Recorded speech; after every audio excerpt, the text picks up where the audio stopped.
Nina Turner spoke to Chris Matthews about what's happening in Iowa. This was, I think, just before the results, or even the fiasco, I should say. And Jason Johnson, Dr. Jason Johnson, is an MSNBC contributor, a well-known Bernie hater, and he jumped in to cape for billionaire Mike Bloomberg because of a point that Nina Turner made. So let's watch and then we'll break it down. Buckley DeLeo, the constitutional ruling, a guy or woman who has all the money in the world and can spend all that money. And I bet that Mike Bloomberg makes enough on a daily basis to finance this campaign. How do you beat him? Well, he's doing that, Chris, already, and we should be ashamed of that as Americans, people who believe in democracy, that the oligarchs, if you have more money, you can buy your way. Now, but to your point. Do you think Mike Bloomberg's an oligarch? Come on. He is. I mean, he skipped Iowa. Iowans should be insulted, not going to New Hampshire, buying his way into this race, period. The DNC changed its rules. They didn't change it for Senator Harris. They wouldn't change it for Senator Booker. They didn't change it for Secretary Castro. They changed it for the man with the money. Did he buy his way into the debates? Absolutely he did, and it is a stain on democracy. But back to your point, money can buy you, it can't buy you love. It can get you some likes, though. It can get you a whole lot of likes. But the way that Senator Bernie Sanders is going to win this election is by building a grassroots movement, and that is exactly starting tonight. You're going to win tonight? Starting tonight. That is my prediction, that our senator is going to win. I join you in that. Thank you, Tina Turner, State Senator Tina Turner, one of the greatest surrogates, I think, ever. Thank you. Back to you, Brian and Nicole. Thank you, Chris. And because Jason Johnson had such a reaction to something just said, I would like you to react again to something just said. Yeah, look, calling Mike Bloomberg an oligarch has implications in this country that I think are unfair and unreasonable.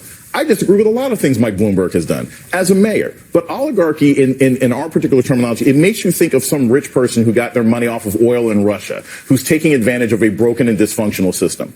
Mike Bloomberg is just a rich guy. America is full of rich guys. And just because you're rich doesn't mean that you're an oligarch who abuses his power. The power that Mike Bloomberg got access to was given to him by the voters of New York. So I think using that common term, fine. It's great in the Iowa caucuses, and the Bernie, the supporters are going to love that sort of thing, but it ain't the kind of language that you should be using. I think it's dismissive. I think it's unfair. And it's the kind of thing that blows up in your face if you become the nominee and you have to work with Mike Bloomberg 3 or 4 months from now. And that's the issue that the Sanders people never seem to want to remember.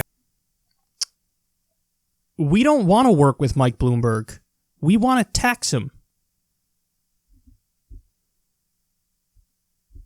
What do you think we need from him? We don't need his money. I don't know if you noticed, but we got a grassroots army. They just released fundraising numbers for the month of January. Bernie Sanders raised $25 million, blowing everybody else out of the water and not taking any big money. It's all through a small dollar army. Come on, man. Come on. Like, what are you saying? But more importantly, he really just tried to argue that Michael Bloomberg is not an oligarch. Why? Why? Because you want to, play a game with Nina Turner where you just have a reactionary response to everything she says? You want to be a contrarian? Is that what it is? Because here's a very straightforward definition of an oligarch. This is from the Cambridge Dictionary.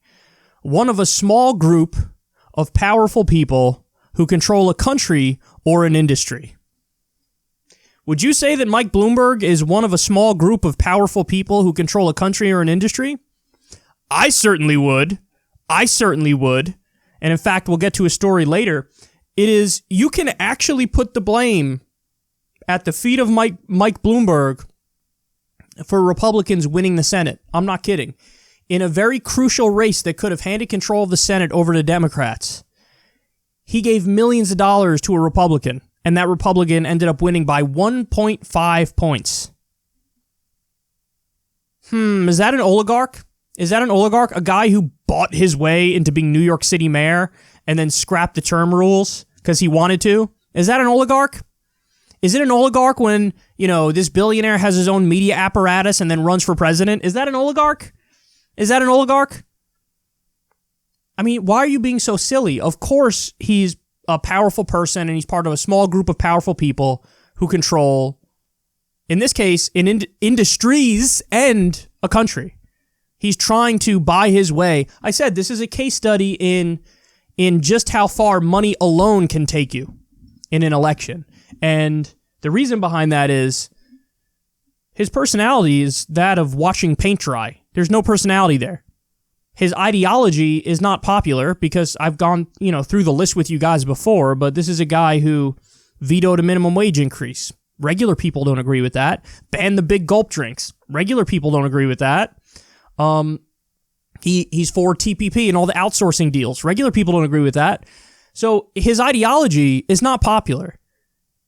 And his personality is non-existent. But he somehow, it now is at 10% in the polls because he bought it by carpet bombing the airwaves with ads that are like, Trump is bad, now I'm good. Wow, very freaking inspiring. But he got his way up to 10%. So listen, we'll see. This is a case study in just how far money can take you. But the fact that it is money and money alone that got him to this point, hell yes, we're going to call him an oligarch. You want to know why? Because he's an oligarch.